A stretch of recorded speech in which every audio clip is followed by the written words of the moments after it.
All too often, stepping into that void, a void that we also see, as I said, across much of the Western world, is the ideology of Islamism, which seeks to use violence and coercion to overthrow free nations and put an Islamist theocracy in their place. The simple reality is that the threat of Islamism continues to grow and spread throughout Canada.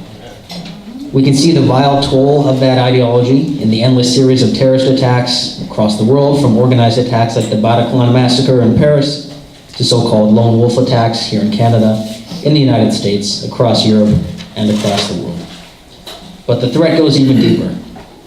Behind the scenes, the Islamist ideology of violence, anti-Semitism, and anti-freedom is being pushed on a growing number of people. And it's eerily similar to the fascism that Canadians fought and died to defeat. Here's just a sampling of what's happening in our country. On August 9th, 2018, Global News reported on how the Ottawa Islamic Center and the As-Salam Mosque was stripped of their charitable status for spreading hate. One of the speakers at the mosque was Ashton Larmond, and Larmond is now in jail for trying to join ISIS.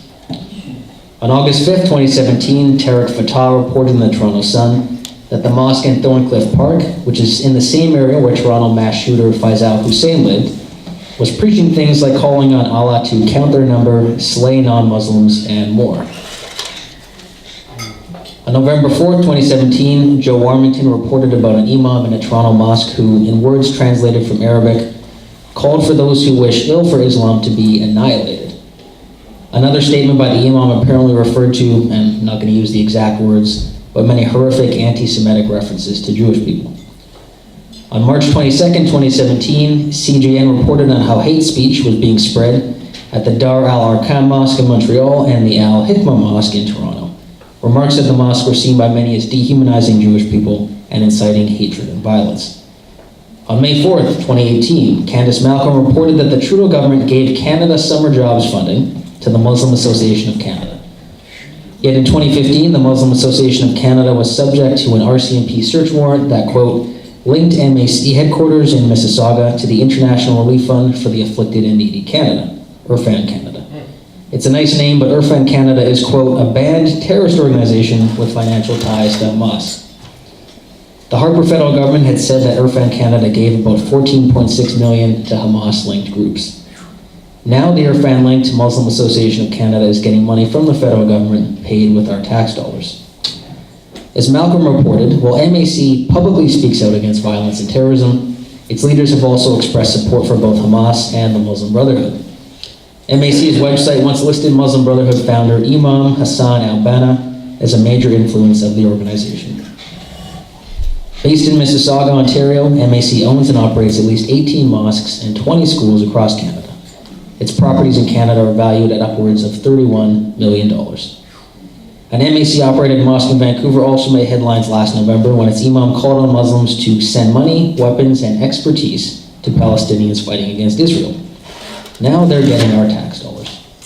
And it gets even worse.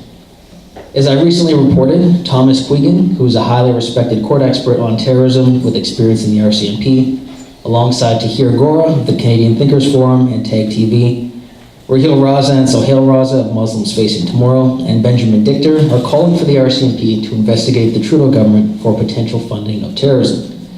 In their letter, they said the complaint is that members of Parliament of the Government of Canada are using their official positions to channel taxpayers' money to Islamic Relief Canada, IRC. The IRC is a federally registered charity, so the taxpayer is subsidizing this activity. IRC, in turn, is sending millions of dollars to Islamic Relief worldwide. 7 independent and reliable sources have gone on the public record and stated that IRW uses charitable funds to provide material support to terrorism. In most cases, this means Hamas, an organization which is listed as a terrorist entity by the Government of Canada. And funding terrorism is a criminal act according to the Criminal Code of Canada. And that's just a small fraction of what's happening. As I mentioned earlier, the Trudeau government recently announced $50 million in taxpayer dollars will be given to the UNRWA. The UNRWA has been caught repeatedly spreading vile anti-Semitism, and some of their leaders and people involved in the organization have even been caught praising Adolf Hitler and the Nazis. Justin Trudeau is giving them $50 million of our tax dollars. It should be a national scandal, but most people haven't even heard of it. As if that's not enough, the Trudeau government is letting ISIS terrorists return to Canada, even offering help and consular assistance to get them back within our borders. In the case of the guy named Jihadi Jack, who's currently, believe he's being held in Syria by some Kurds. He's British citizen, also says he has Canadian citizenship. The UK has done nothing to get him back in the country, obviously, because they're not stupid. And the Trudeau government has sent consular assistance to him and even said coming back to Canada is an option. So, again, yeah, the Trudeau government's letting ISIS terrorists come back to Canada, and our allies like the United States, the UK, France, have been sending people to eliminate ISIS terrorists overseas. So when they have citizens who are in ISIS, they deal with them overseas, let's just put it that way. Trudeau government has not done that. They say they won't do that. That's not how Canada operates, they say. And they even struck down a law that the Conservatives had passed, which made it possible to strip terrorists of their citizenship. Justin Trudeau even called returning ISIS terrorists a powerful voice, and the government offered things, like I mentioned, such as poetry and pottery classes to supposedly reintegrate the vicious terrorist killers. Now, I just want you to take a moment and think of how the government and the media would react if they couldn't hide behind the idea of Islam and all the things I just mentioned. If any other group is spreading anti-Semitism, calling for violence, radicalizing young people, giving money to violent killers around the world, and vowing to wipe out the things we take for granted, like freedom of religion, individual freedom, and legal equality between men and women, we would rise up against it. But when it's a group that has Islam in their name, our so-called leaders scurry away like cowards, afraid of confronting the threat for the fear of being called Islamophobic, or some other word that is used to shut people down from seeing the truth.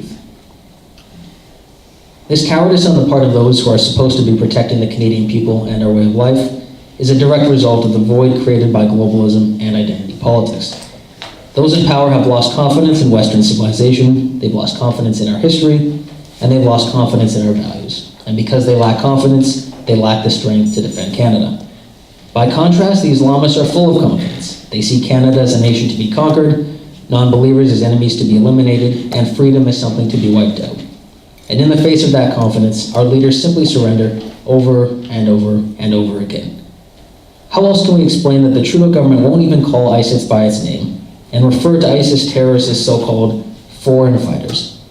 That's very interesting. The Trudeau government was simultaneously calling terrorists foreign fighters and then saying we needed to let them back in the country because they have Canadian citizenship. So which one is it? The government does everything they can to avoid even acknowledging that a violent subset of Islam is seeking the destruction of our way of life and refuses to integrate into our society. That's what we see with M103, which lays the initial groundwork for silencing any discussion or criticism of Islam, despite the fact that being able to criticize an idea is an essential part of living in a free society. And very disturbing thing that just happened in Europe, the top court there just ruled that, as they put it, defaming Muhammad is not acceptable speech. So every other religion can be criticized, but say something about Muhammad and it's illegal. And that's the same thing people want to see here, right? It's basically a blasphemy law, the same thing you see in a lot of those countries. Now, making things even more disturbing is the fact that many Canadian Muslim reformers, and it does need to be acknowledged that many Canadian Muslims do reject Islamism, reject hate, and love freedom, were actually ignored by the Trudeau Liberals when they warned that M103 would be used by Islamist hate preachers to get away with spreading their horrendous message. And then we look at the Canada Summer Jobs Program. The program was running just fine for years. There were no real complaints. And individual MPs who knew their communities best gave the money to deserving groups. So in left-wing areas, money went to left-wing groups. In conservative areas, money went to conservative-leaning groups. In many cases, Christian groups doing important charitable work. Yet driven by the same really anti-Christian and anti-Canadian heritage attitude being pushed through identity politics, the Trudeau government decided out of nowhere that groups had to sign a left-wing pledge that goes against many deeply held beliefs of millions of Canadians. As a result, thousands of groups that once received funding were denied it, many of them Christian groups. But at the exact same time, as I mentioned previously, organizations actually tied to Islamic terrorism and hate are still getting taxpayer money through that program. Again and again, we see this same pattern repeating itself. The Trudeau government punishes and demonizes Christian Canadians, despite the Christian faith being a key foundation of our nation. Meanwhile, those pushing a violent ideology that has zero connection to Canadian history somehow get a free pass. Everything that is deeply tied to Canada is denigrated, while everything that goes against Canada's values and history is lifted up and praised. Every moment that continues is another moment in which the Canada we love slips further through our fingers. The danger of Islamism is, as we see in Europe, things can look fine for a long time, and then disaster strikes. Europe, particularly in France, the UK, and Germany, thought everything was going just fine. And then they woke up to the fact that a combination of open borders, lack of strong integration, and cowardly leaders willing to confront Islamism and deal with hate and violence spread in some mosques had led to a massive problem with Islamist terrorism. By the time they realized what was happening, they were dealing with a significant segment of their population that opposed the values of their nations, was willing to kill in order to spread a hateful ideology, and challenge the very foundation of their society.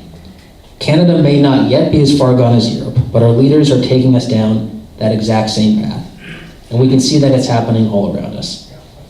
If we don't change the direction in which we're going, and fast, the forces of globalism, identity politics, and Islamism will destroy the foundation and the future of our country.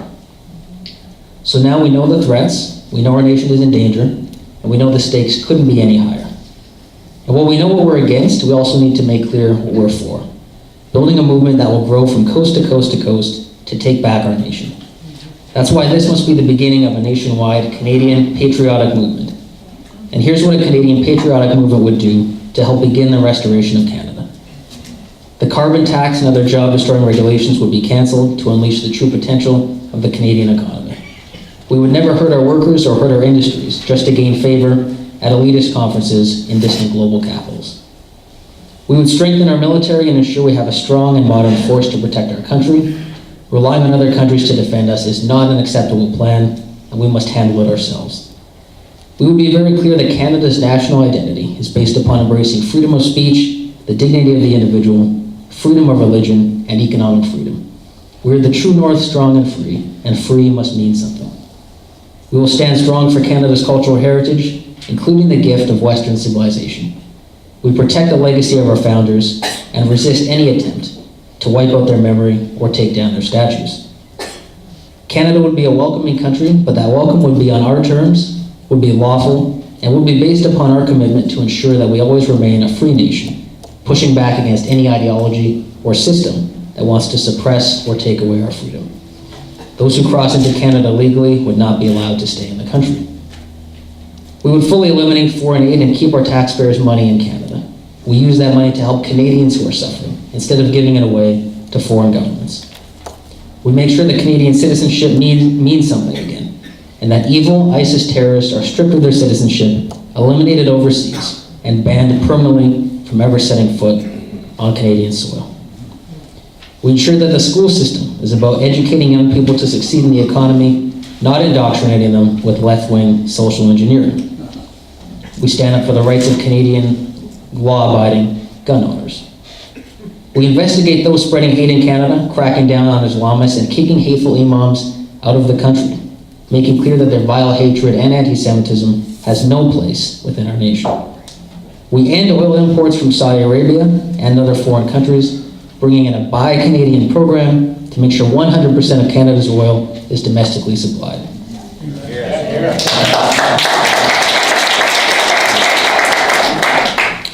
And we restore justice to our justice system by ending the pathetically weak sentences handed down for heinous crimes. Each of us, starting today, has the power to bring this into reality and to turn back the tide.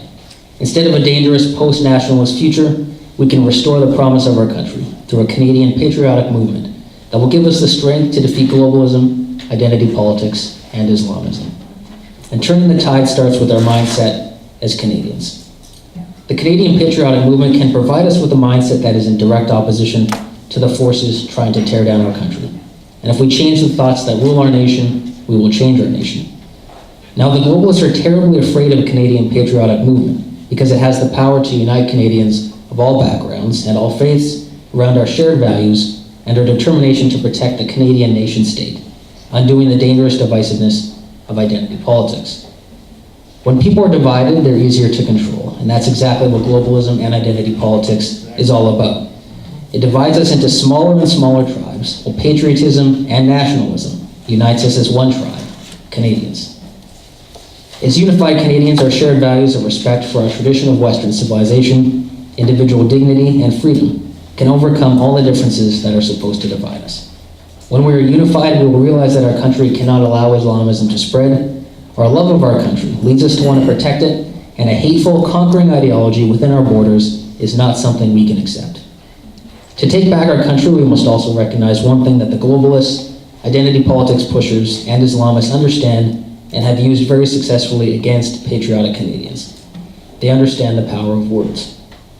They use words like weapons, ruthlessly deploying them against us, repeating the same things over and over and over again, twisting their meaning until common sense evaporates and is overwhelmed and replaced by falsehood.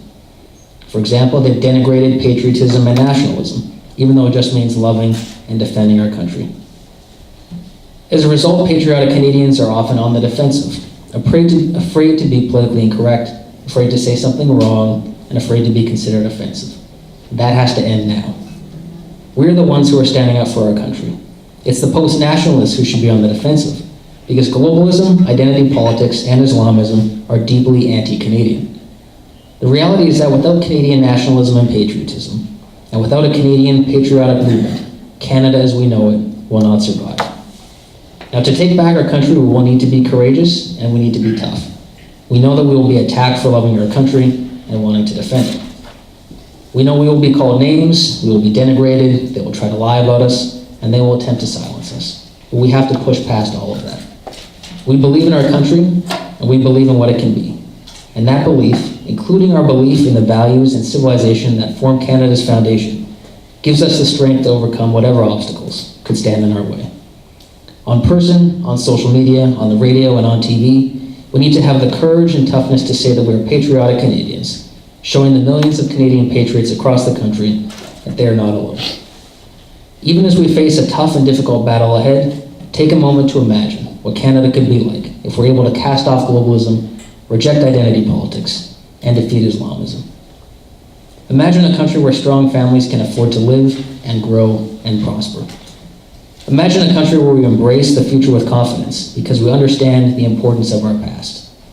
Imagine a country where people embrace each other as Canadian citizens first and foremost, realizing that our shared love of Canada gives us far more power and far more strength than any of the narrow tribes that identity politics pushes on us. Imagine a country where we seek to give every Canadian a life of prosperity by always making sure that our own economic interests are put first, even when it may not be popular, on the world stage.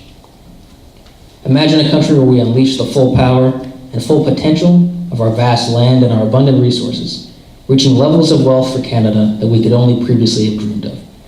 And imagine a country where we live in peace and security, knowing we are safe from threats at home, while a strong, modern, and well-equipped military ensures we are protected from threats abroad. That country we're all imagining in our minds can be real. Canada can be that country. And we wouldn't be here today if we weren't meant to bring that country into reality.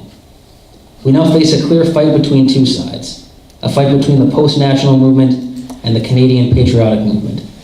And we must win that fight because the country we love depends on it. Thank you. Amen.